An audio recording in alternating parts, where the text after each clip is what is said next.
run to your love. Hello everyone.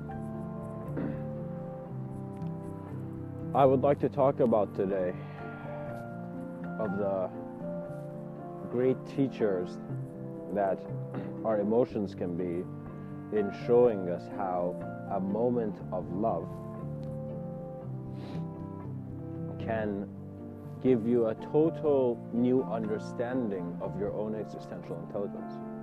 Now, love has been fluffed up a lot, and what that really means is that throughout our reality we are seeing things which love has become synonymous with the things we desire. So the animal way of looking at things is getting involved in a more transcendent way that we're looking at things, and it's not working. The way you work is not trying to be an animal that's evolving, but be aware of how the evolution is occurring within your being and become the greater observance of your every new step. When people in the past have said, be in the present moment, people have talked about a sense of novelty, a sense of new experience, you see that the greatest profit is actually the newest moment of your experience. And so you transition yourself into a way where words are no longer words, because the depth of your being has just expanded in a way where it's reminding you of who you are. So when you run into your love, you are in a sense running through a sense of deep search and existential longing and finding your more collective knowing and your sense of lost individuality. And as you are running, you're recognizing that the way you transition through thought form is that thought form begins to integrate. So the more your thought mind is integrated, you see the more you become like a polymath who is not really one individual doing a lot of things, but is everything doing one thing. And so when you recognize this ability, you do not just have the Zen master's graceful nod, but you also have the ability to work as a greater mind. So what that means is I am someone who was born not in a monastery, but in a place where I am to observe such things. For example, the city, our engineering principles, our technologies. There is never a reason to think that you are disintegrated in this life. In other words, if people ask, what is the answer to this?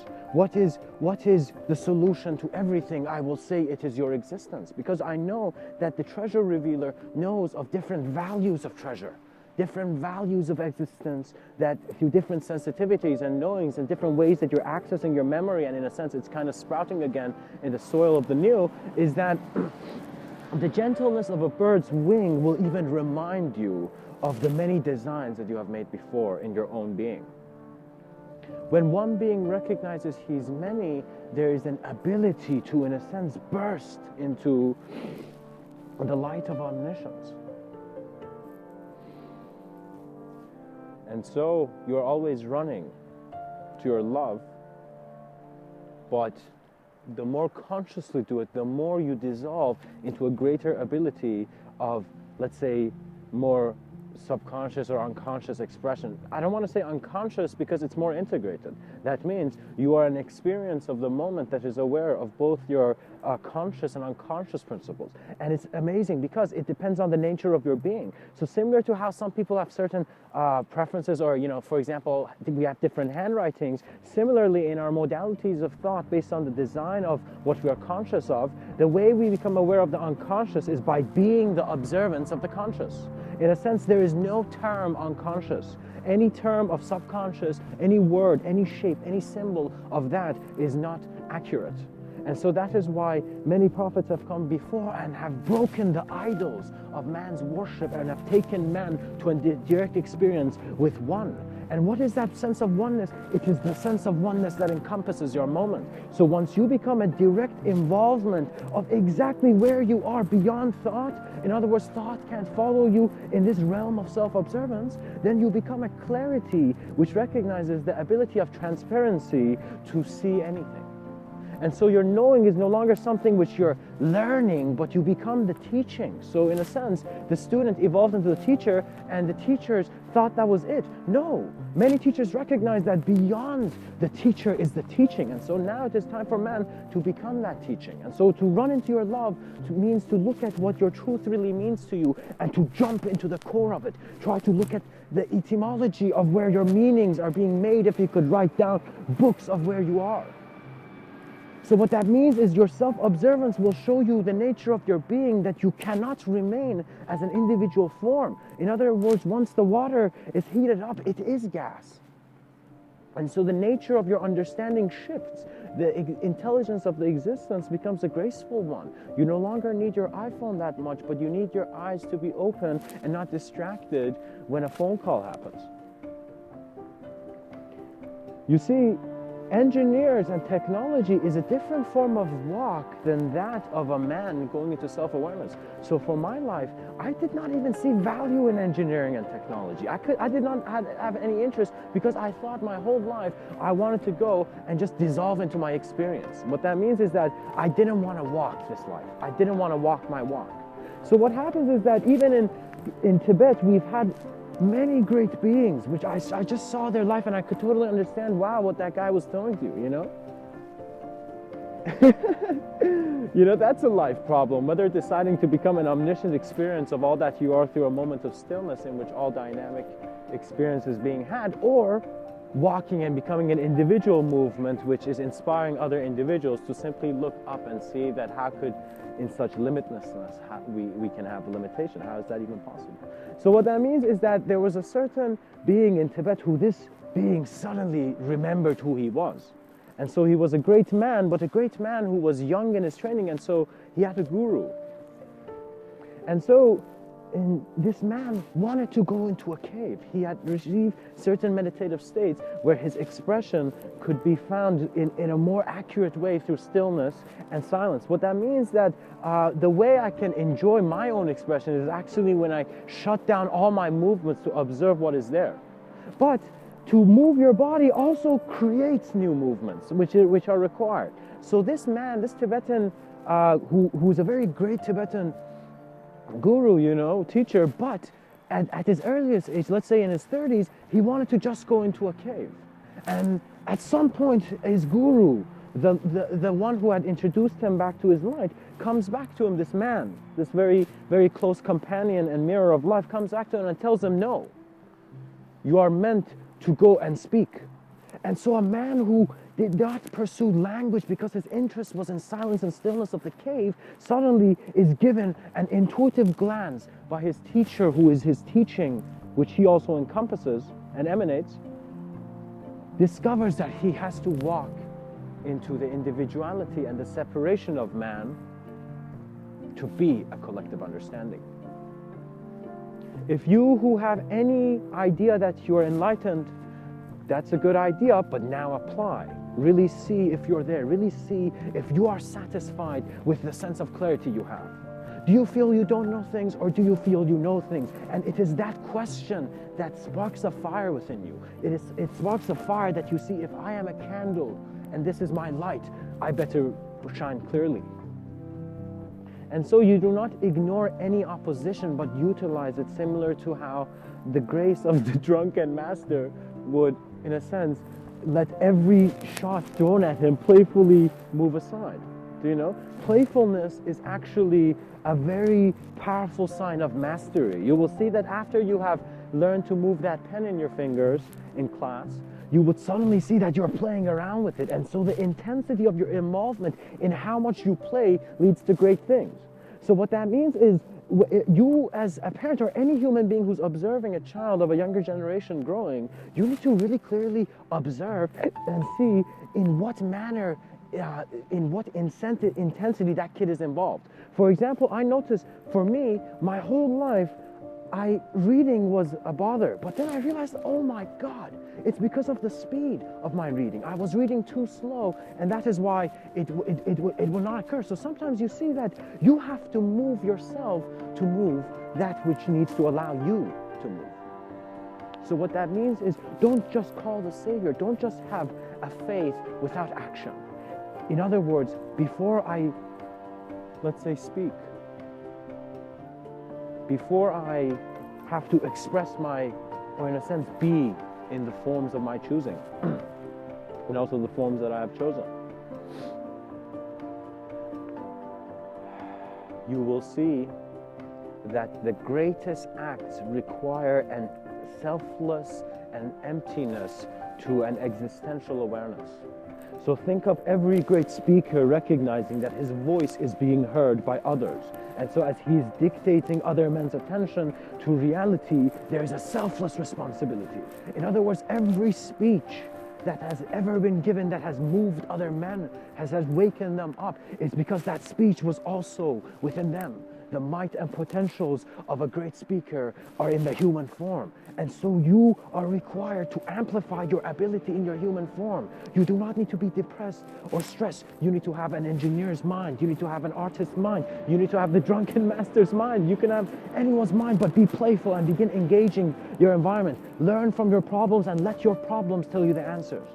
In other words, if you have a problem with your boss, go ask him, this is how I am, communicate to me in a way where we can have a better co-creative, whatever, work ethic or whatever. So you are required to harmonize your environment by very authentically and honestly communicating what is real to you. Do not keep it inside. Because what a shy person will find is that all he had to do was open the door and go outside. You had to simply just move and not think. And that would be the freedom of the person who wants to know but thinks he cannot. You must simply step. There is no teaching that will help you once you have looked at life and you have to make the decision to open the door. You have to make the decision to walk into your greatest knowing. Similarly, as how that Tibetan master recognized that his mastery was not from him, but how he was placed and designed in this life. So similar to how we have the engineer's mind, for example, you see a car engine, or you see, for example, aerospace engineering, and you just see how energy is being designed into different forms that are just advancing technology. Now, similarly, as you can observe design, as you can observe art in a painting or in any image, after some point of self-awareness and meditative states, you see that what becomes that fascinating view in the artwork becomes your life. So imagine the fascinating painting you saw in the museum suddenly becoming your moment of existence and awareness. So when that fascination occurs, there's this pouring of knowing and energy which is allowing yourself to be expressed. What that means is that once you recognize you're not just one view in the circle, you're the whole 360 degrees, then your center is found. You're always centered because you know that any movement that suggests you will go out of control is giving you greater control. In other words, the candle will see that in its attempts to brighten the world around it, to shine brightly, it is giving people a demonstration of how reality is peaceful as it begins individually with shape and suddenly evolves and transcends into a shapeless knowing that the trust of life has always been in place. In other words, you might sometimes have felt that you could not trust yourself. You sometimes might have felt that you were running even away from love. But you have not seen that in an instant of your awareness and acknowledgement of the profound existence that you are, of the multidimensionality that you carry, you could never be chained when you had the key. You were never trapped when you designed the trap. And so you need to begin taking existential responsibility, not just as you are some creation of life, you're also a creator of life. And as you blend these dualities, the cause and effect of everything that has created a science that is not clear will dissolve into an instant moment of knowing of creation. Do not take your moment of existence lightly.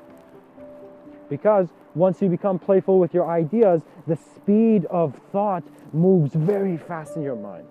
You begin to see that you might think that you are making bad decisions, or you're in a slump, or you're in a bad place, but actually you don't understand how many different aspects of your subconscious are working to guide you.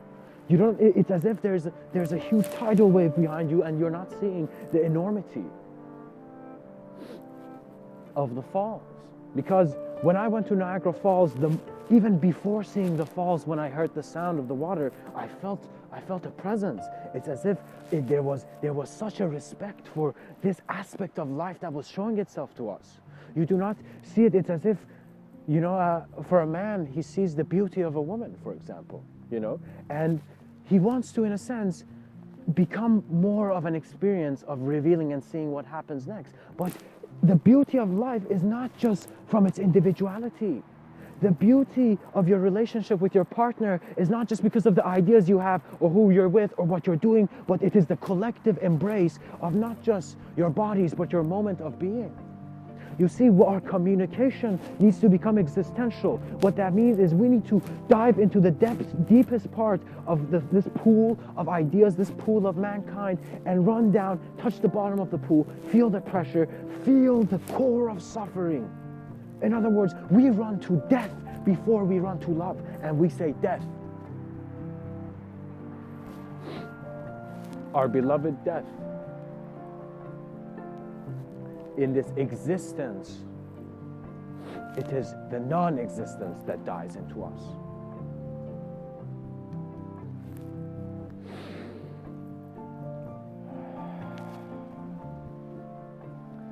And as you begin to run to your love, you realize you're running to, at first, other external things you think you love, but all external things suddenly point back.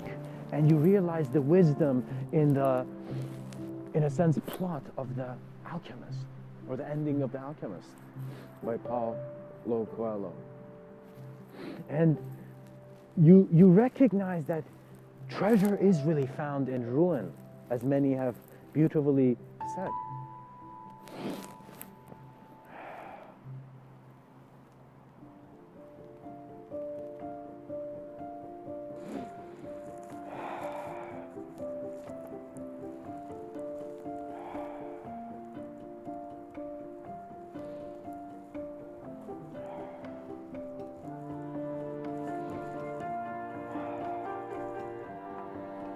I would like to share with you this quote by a very profound and very loving human being.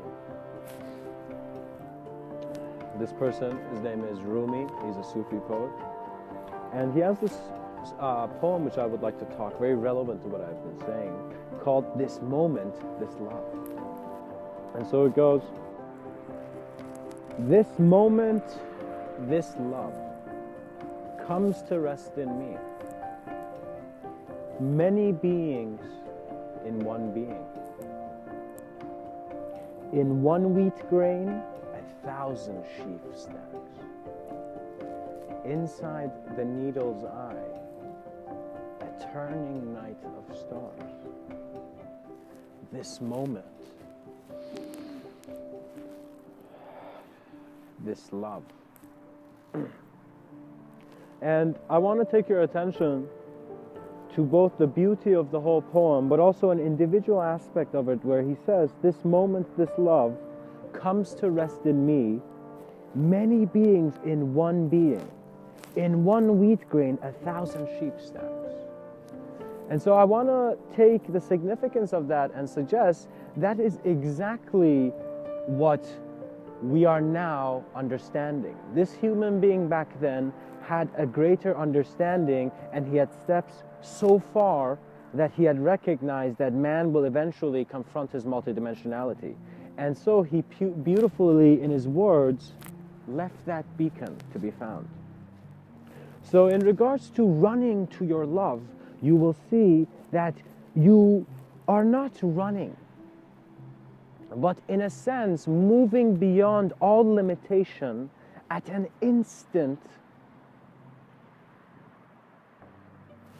of knowing. And you will see that man will go through the emptiness of his collective consciousness to reintroduce his individuality to different senses of intermediary, which is all him. So you see that there is a unified essence in all form. And so the intermediaries that one individual aspect creates, it's simply the choice it has to create reality in such a way. But just because I say I want to look at this like this, or just like how this idea seems like this, to me does not mean that's the only view of the idea. In a sense, shapes and imagery is hollow. What is putting the sense of meaning is there is at first an acceptance of one shape, which is a hollow shape. So in other words, when you lie to yourself and you say this form is not hollow, you then begin suddenly having a very great ability, great, but great for its own dimension. So what I mean by that is that you'll find an ability. You see that once you accept that something is different, you have this whole spectrum of difference to work with. But that is useful at times, but not if you are individually trying to advance yourself.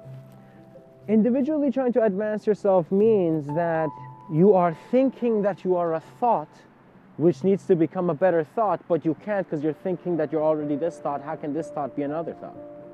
So get rid of the mental noise through stillness and silence. That is the best prescription through description that I can give you.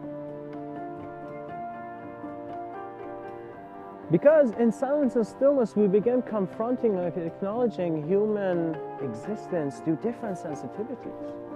In other words, if you're a person who has shouted at others and made them be silent, suddenly being silent, you will realize, wow, look at the different things that I have done. Look at the intensities, and you will suddenly see that you were not a big man just because you were shouting. Many people at this age are very immaturely liking the concept of being a boss and wanting to be a boss. You don't want to be a boss. You just want to be someone who is navigating and very efficiently handling your environment. And you want to handle, at first, take yourself to a level of self-maintenance where you are in harmony with a sense of inner knowing, and from there on begin making one thing in your life efficient. So for example, doing a bit better in this job, doing this thing, improving this aspect of your life, going to the gym, doing whatnot, and eventually raising your human ability. You cannot, through the thickness of bad ideas, perceive yourself as great, because you must move from that mist, or you must suddenly have faith in the certainty of where you stand. So when someone is caught in the mist, you know at least where you are. You're right there on the ground. You realize that the ground is still underneath you, and you have a sense. So if I am caught in a mist, I will either begin, crawling to begin to recognize where the ground is leading, and to see if I can find footprints on the ground if I'm caught in a mist, or try to guess how the structure of the environment is based on my immediate things that I'm aware of. Guys, your self-awareness through self-reflection, you will find that man is more than the meaning he feels he has. So a wise being, a sage, begins to see that his wisdom doesn't come from the length of his beard. His wisdom comes from the allowance of knowing he perceives within life. And you need to recognize it's still a co-creation. What that means is that you're still here to learn from your individuality until your physical body decomposes. But you need to handle your physicality very gently. And handling your physicality gently does not mean trying to ignore other views which you're having, which are not rational. You want to both acknowledge linearity and non-linearity. And what that means is that linearity is the logical view we have. In other words, I'm this, I'm that, this makes sense, all good. Everyone's happy. But after such a temporal happiness, we will see that man has a greater ability in defining his experience of form. And what that means is you as the human being are constantly creating gateways into newer ways of observing yourself, perceiving yourself, and in a sense becoming a stream of new understanding. You must run to your love by recognizing that there is somewhere you need to be. Do not forget where you're supposed to be. And when I say where you're supposed to be, that means a part of you knows that you deserve such a grander table. You deserve a cleaner table than the one you have now. And what I mean by a cleaner table, you know that within you, you are a being who wants to function with greater ability. Schools do not teach ability, but they talk about the able. And that is something which needs to get fixed immediately. Children must not be allowed in a sense, to be disallowed. Life will give him their disallowance anyways. What that means is that you might think that, oh, I'm helping this person, but you see, if the way the person is functioning, he's gravitating to his own destination. And so karma becomes meaningful in certain contexts, but then to disappear into the concept that is originating it. Because that concept becomes a very transcendent quality of your own self-awareness. And so walking past ideas means that you are beginning feeling different flows and different ways where reality introduces itself to you. And when I say reality, you will see that you are already simultaneously confronting all these subtler planes of your what you call imagination. But trust me, this nation is still unexplored, so now is the time to communicate, to let your roar become the greatest writings and most accurate descriptions of your experience in subtler planes of reality. In other words, we do not need to judge our excitement based on the past. In other words, I don't need to be, I thought that greatness meant to follow in the footsteps of great leaders, but you don't follow in their footsteps. You are taking your own footsteps, but you are learning from how they take their steps. And so as you learn from great leaders, you see that the best learning occurs when you are most comfortable with who you are to then do what you are here for. And so running to love after some point dissolves your legs. You're running so fast through the space-time continuum in which the cause and effect manifestation of reality suddenly changes into an instant of knowing, where there are bursts and displays of how you are a self-communication in many different densities of your own conception. But there is a co-creation of attention that is always on you because it is also within you. And so the concept of Mr. Within becomes valuable, because when someone says find Mr. Within, that means look at who you are even calling a man. And so man must have the ability to confront himself and to confront beyond the idea of a self-limited in a certain way. Man has proven to existence that he is evolving in a way where his limitation cannot stop him. What that means is that certain human beings might feel, oh, I'm depressed, I cannot. But when you see the beauty of the growth of humanity, you will see that you simply need to be the most aligned and expressive and, in a sense, comfortable being to do your work here. The greatest beings who have achieved greatness, who have tapped into their own genius, was through comfort, but existential comfort. Comfort if your idea suddenly was taken away, if suddenly you put your hand on your eyes and forgot what your hand was. Do you know what I mean? You need to remember what the forms of your possibility are when things begin looking impossible. And you remember them by looking in the eyes of the moments where impossibility is being dictated by another resonance.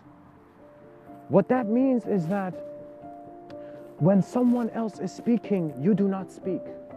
You let that person finish, and after all words have been poured out, you let a moment of pause.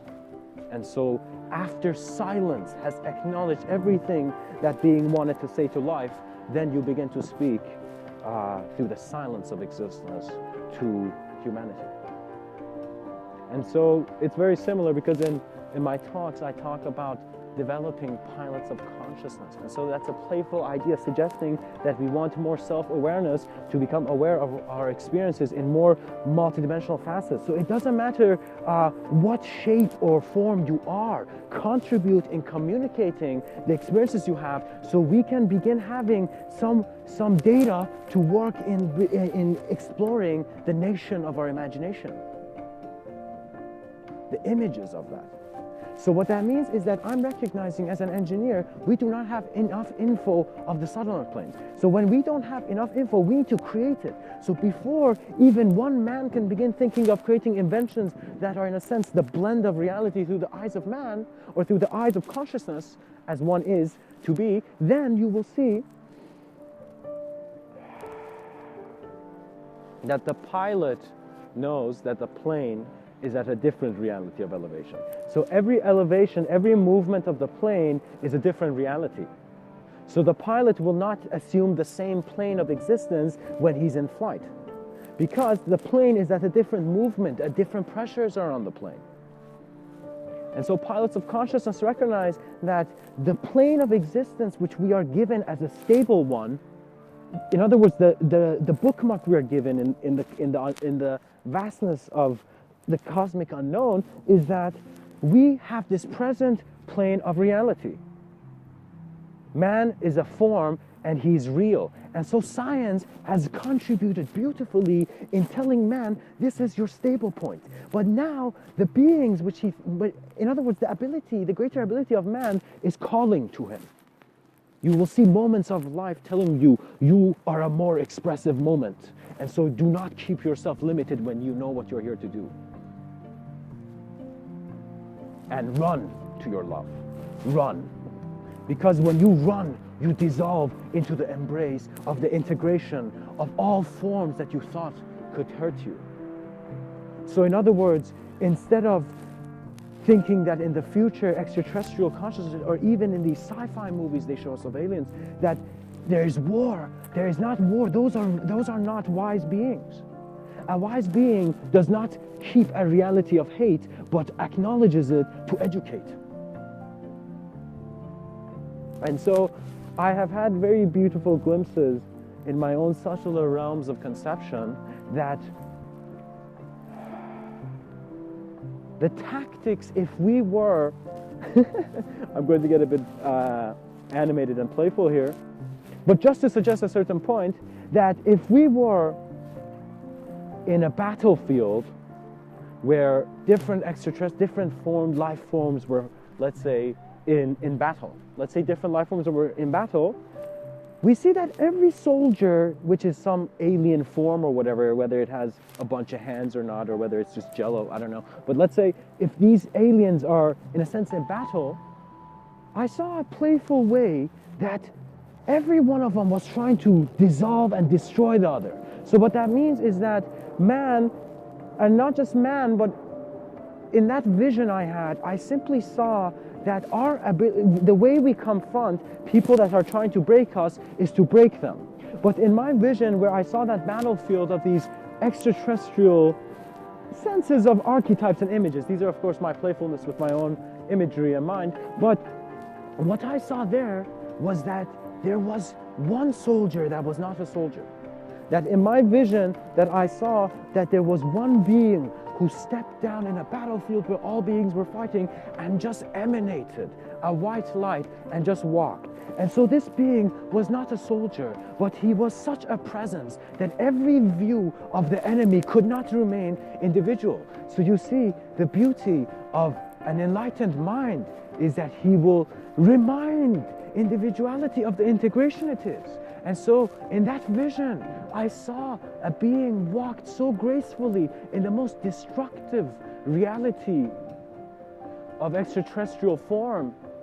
And as he walked, every enemy, everything that attacked, with a simple gaze of the emanation of this being, was presently found in a greater co-creation. What that means is that wars are not stopped by anger or fighting your enemy.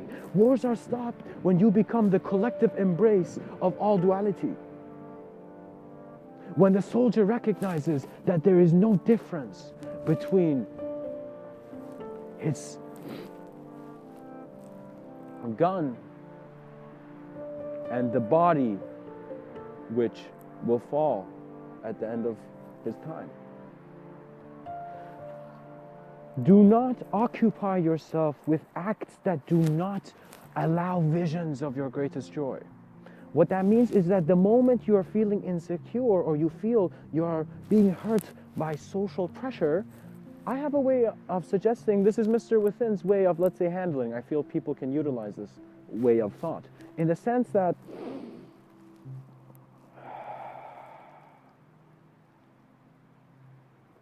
when communication comes to you, before acknowledging the terminal that's coming, first see what's being communicated. What that means is that when people are talking to you, they are not accurate communicators. And sometimes when we are found in the fluctuation of, let's say, society and how we are in different dynamics and groups, we find that the human being likes an excitement where it's involved in that excitement, involved in that action. And so the action of a collective movement will show you of greater potentials of individuality within how one remembers self. And so there are many methods of how you can transfer your incapability into a greater spectrum of knowing. We need to be so gentle, so calm, that if the Dalai Lama could show us all of his reincarnations, we would see that even beyond that compassion, there needs to be more, for example.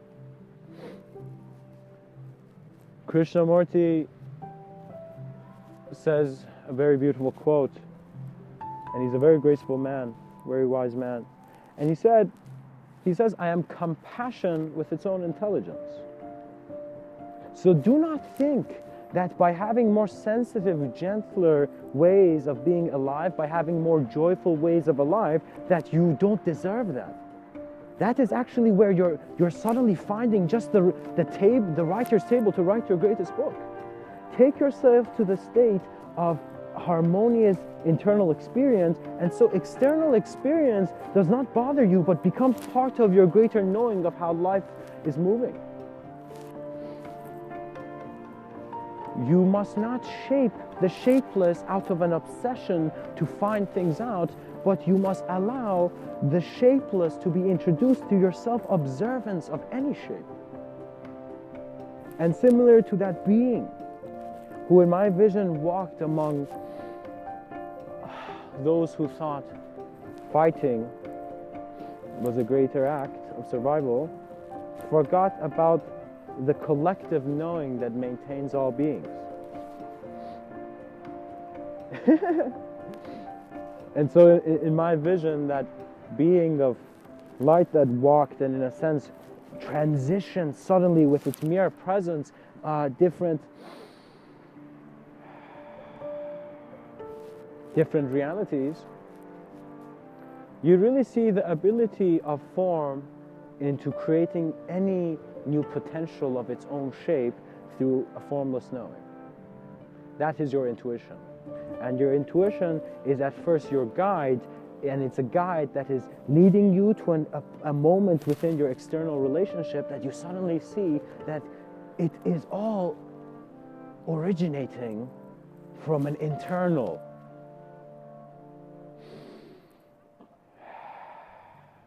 sense of life.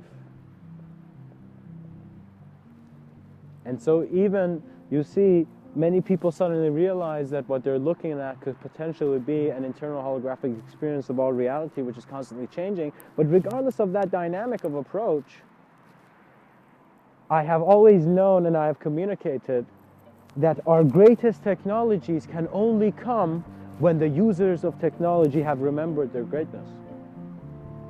So remember your ability to then be able to utilize the forms in your day to create the most spectacular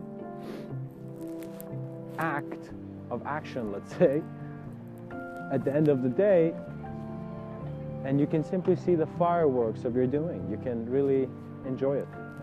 And so to run to your love is to run to a greater existential embrace of your own collective knowing as the very able individual you are. Because your ability will integrate with the ability of all that is. And so existence never delays in existing.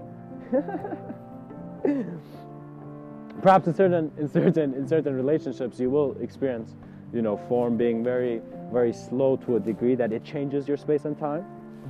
So what I mean is that, for example, you have a way of talking, And suddenly, let's say if I was on the bus and I began talking, the flow of my communication is a bit different than the flow of your communication. So the flow of my communication is showing the reality in which my being really expresses what I really know. However, in that, you suddenly see that there are different movements of observing reality. There are different intensities of observing your spectrum of duality. And so, there was a great man that had a talk on spectrums of love. His name was Alan Watts.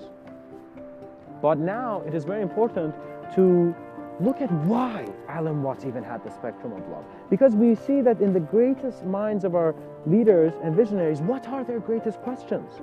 So when Martin Luther King gave his greatest speech, where was his wonder walking to next in regards to the act that he had? Martin Luther King said, I have a dream. And so his dream was so vast that his words on the stage could not communicate it enough. You need to look at his eyes as a being, as life, and see what he was communicating. And suddenly you are overwhelmed by the intensity of man's speech.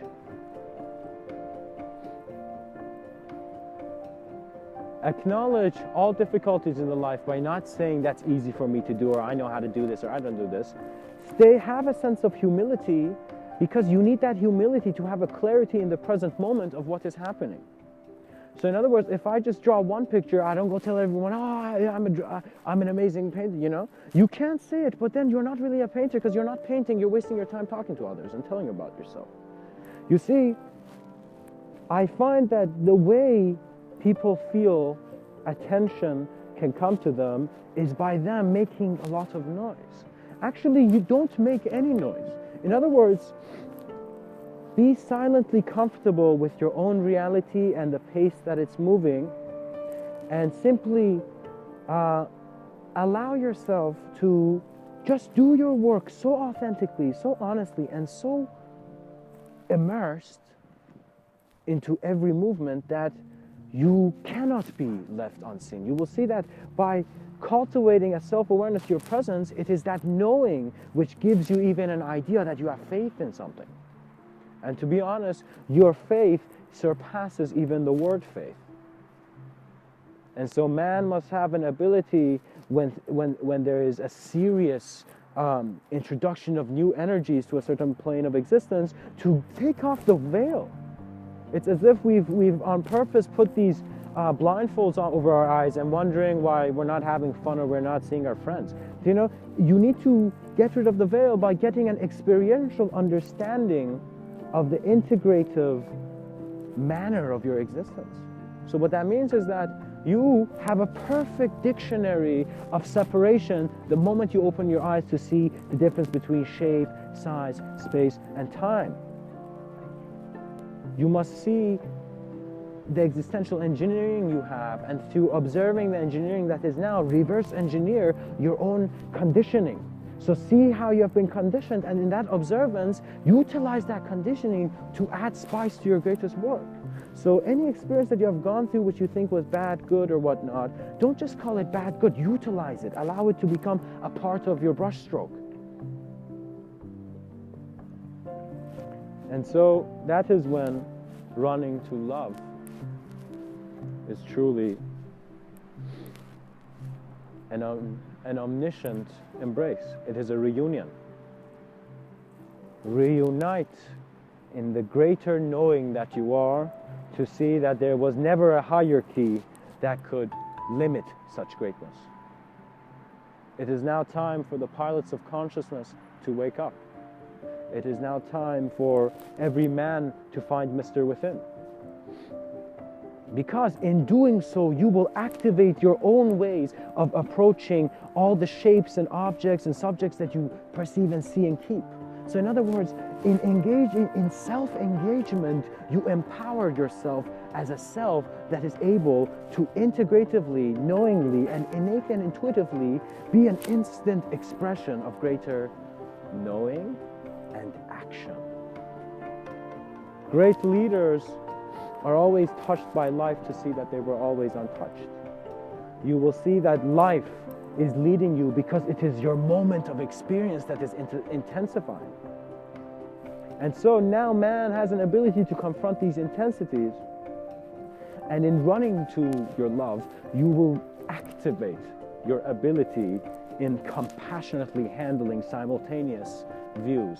In other words, some people open up to simultaneous present and they talk about it, and we call them crazy or insane. But simultaneous presence does not mean something that you're enforcing on yourself. I am not saying we are doing this as if like we should do it, you know? I am saying study yourself. And in that study, see if you can evolve the technologies of consciousness that you perceive for yourself to have.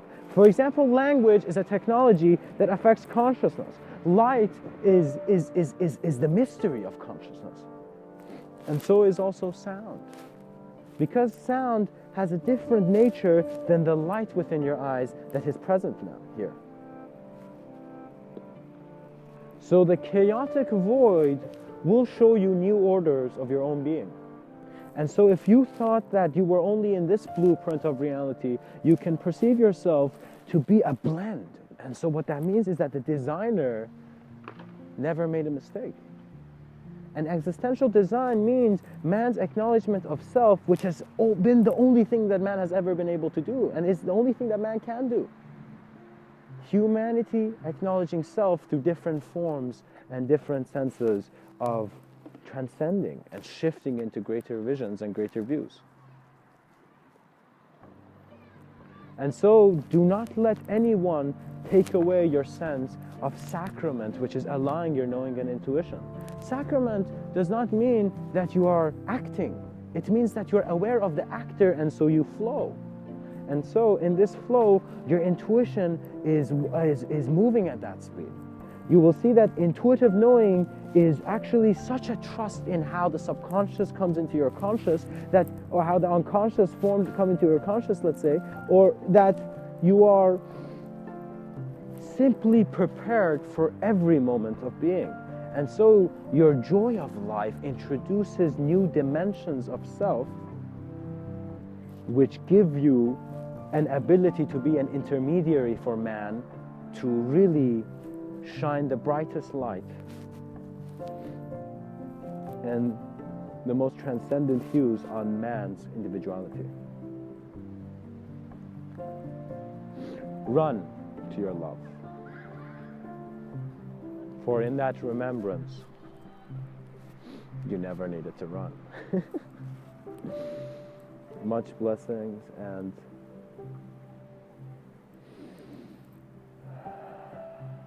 namaste.